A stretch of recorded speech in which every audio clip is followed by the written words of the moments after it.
महानगरपालिका निवासस्थानाला संरक्षण भिंत बांधण्यासाठी तब्बल 72 लाखांचा हा मुद्दा चर्चेत घेतला जाणार आहे. सोबतच मालमत्तांच्या प्रश्नांवर देखील चर्चा होणार आहे, कारण महानगरपालिकेची आज महासभा चांगलीच गाजणार असं दिसतंय.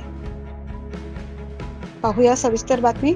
नाशिक महानगरपालिकेची ऑगस्ट महिन्यातील मासिक महासभा बोलवण्यात आली आहे.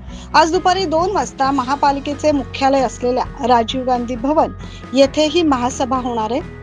यामध्ये विविध समित्यांवरील सदस्य नियुक्तींसह विकास कामे आणि महापालिकेच्या मालमत्तांशी संबंधित महत्त्वाच्या प्रस्तावावर चर्चा होणार आहे. महापौर हिमगौरी आडके यांच्या अध्यक्षतेखाली ही महासभा होणार आहे. महिला व बालकल्याण समितीवर 9 सदस्यांची नियुक्ती देखील करण्याचा विषय कार्यपत्रिकेत आहे. तर पक्ष अथवा गटांच्या तुलनात्मक संख्याबळानुसार या नियुक्त्या केल्या जाणार. समितीतील किमान 75% सदस्य महिला असणे बंधनकारक आहे.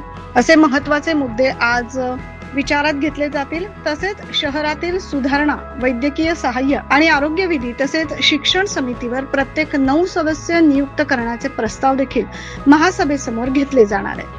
यामध्ये सर्वात महत्त्वाचं म्हणजे अंगणवाड्यात पिटारा उपलब्ध करून देण्यासाठी तब्बल 85,78,000 च्या प्रकल्पास मंजुरी देण्याचा विषय पुन्हा महासभेपुढे ठेवण्यात आला.